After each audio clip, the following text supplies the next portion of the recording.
Alors, Aurélie, par exemple, tu as, je sais pas moi, on va dire 5-6 flex à faire et t'as pas envie d'en faire un, de le, de le passer en découpe, en refaire un autre et ainsi de suite. Le mieux, c'est tu poses ta feuille. Surtout si toutes tes petites images, en fait, tu veux les faire de la même couleur.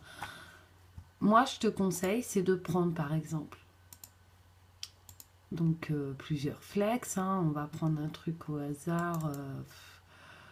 J'ai fait plein de vectos, donc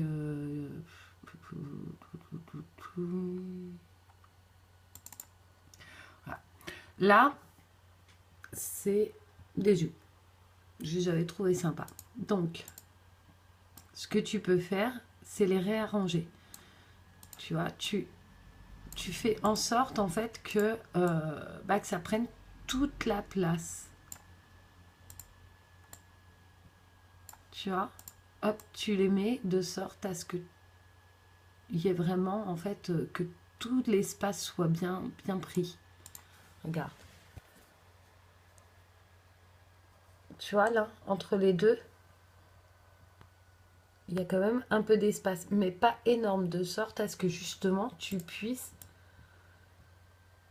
en mettre plusieurs. Hop, tu vois.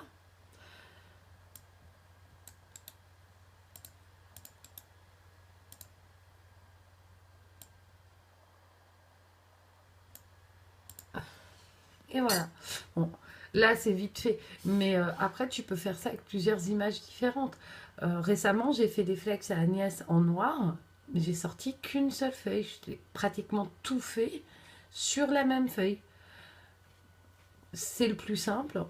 Et puis bah, après, tu fais en normal. Donc, si par exemple, tu ne veux pas spécialement vectoriser, mais que tu as déjà des images qui ont été vectorisées par d'autres personnes, comme là c'est le cas par exemple, pas besoin de passer par le petit onglet vectoriser, puisqu'elles le sont déjà.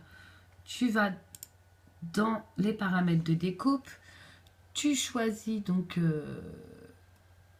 tu choisis ton paramètre. Voilà, donc là on va pas faire la même bêtise que moi tout à l'heure, on va descendre un peu donc à 19 et tu envoies et tu coupes, nickel.